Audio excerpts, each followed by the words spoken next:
Hello, this is Nicholas Carter, and I will be going over the introduction to the PEEP approach, and I will be going over two examples of using the PEEP approach to analyze open access journal articles.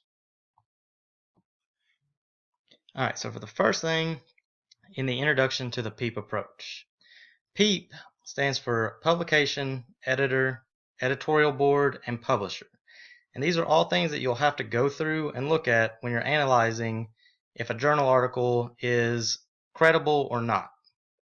So the first piece stands for publication, and in this first step you want to research about the publication title and determine if the publication is familiar to you, if you know it's reputable or not.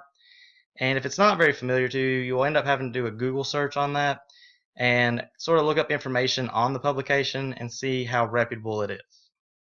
The first E is for the editor. So you want to look at the editor of the publication and any affiliates that they may have and determine whether or not that person is credible and if they are surrounding themselves with other credible people as well.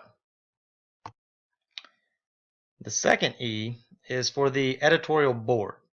So usually when you have a journal article, there's an entire editorial board dedicated to making sure that the quality of work put out is credible and able to be used for research. So you want to go through and find out who all is on that editorial board, find out who they're affiliated with, whether it be a university or newspaper or some kind of world organization, and determine whether or not that as a group they're going to be a credible source of information.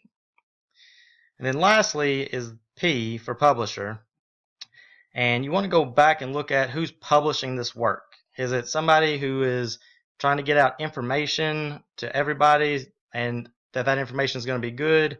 Or is it a publisher that may be leaning towards certain types of information and maybe not the most credible because they have their own view on things?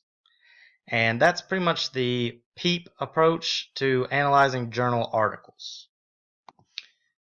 Alright, now that we've looked at the introduction to the PEEP approach, let's go ahead and turn to the two articles over open access that I use the PEEP approach to evaluate.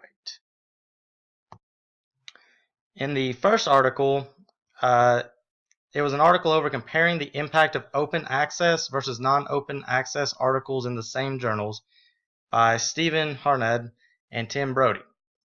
For the publication, I searched up who published the article, and it was DLib magazine, which after a little bit of research I didn't know much about and had to look up some information. But having looked up the information, I found that they were affiliated with the Corporation of National Research Initiative and DARPA.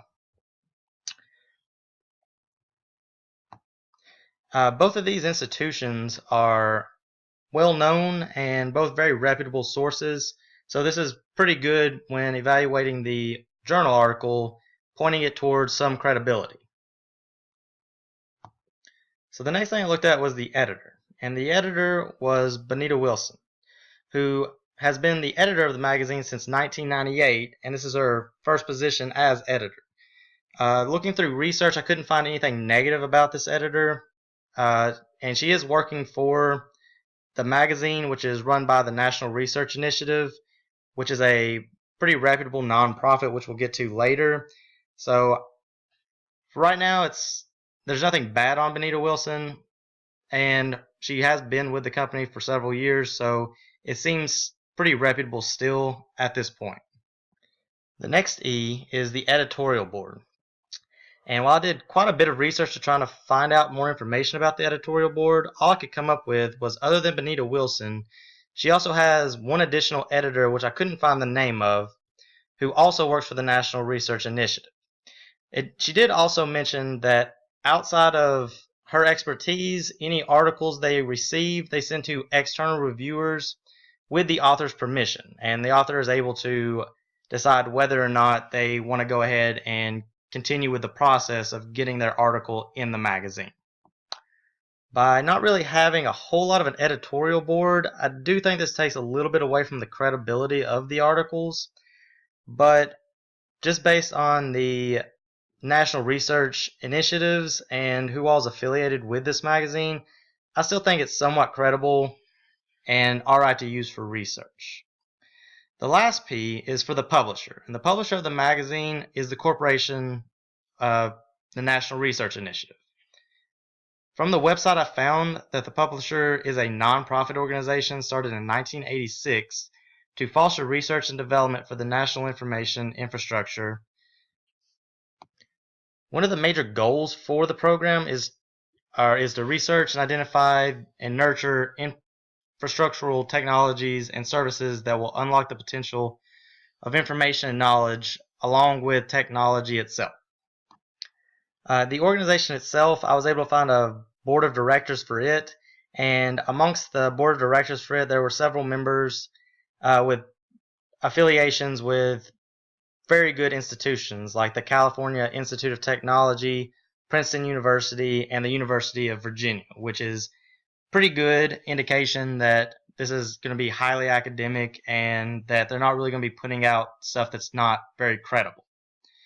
The conclusion I got from this is, based on my research, the magazine and the article itself is pretty credible and would be okay to use for research and looking up information on open access. So now that we've gone through the first example, I'm going to go through the second one a little bit quicker. And if we're looking at it, this article is from a little bit better and more prestigious institution and publication. So I didn't have to do nearly as much research, as most of it was given to me pretty easily available. The second article I looked up was, "Do Open Access Articles Really Have a Greater Research Impact?" by Philip Davis. This publication that I got the article from was the College and Research Libraries. It's the official scholarly research journal of the Association of College and Research Libraries, a division of the American Library Association, which is a very reputable site with very good information and solid articles. The editor for College and Research Libraries is Wendy Caspar, and she is a policy science librarian at Texas A&M University, which is a very reputable university and very credible source. So the next thing to look at is the editorial board, and as you can see listed below is the entire editorial board I found for the journal. As you can see from the editorial board, every member is from some form of university in the country, and all of these universities are well-known and reputable sites to get information from. They have solid research and no real bias towards anything else. Lastly is the publisher. So the College and Research Libraries is published by the American Library Association, which I mentioned earlier, but the ALA is very well known, especially amongst librarians, as being one of the go-to sources for information on library media and other information technology. So in conclusion, for the second article, just based on the PEEP method, I found that the article was a very good source and from a very reputable journal, and it's highly credible. So any information you get from it would be very good information and could be used for your research.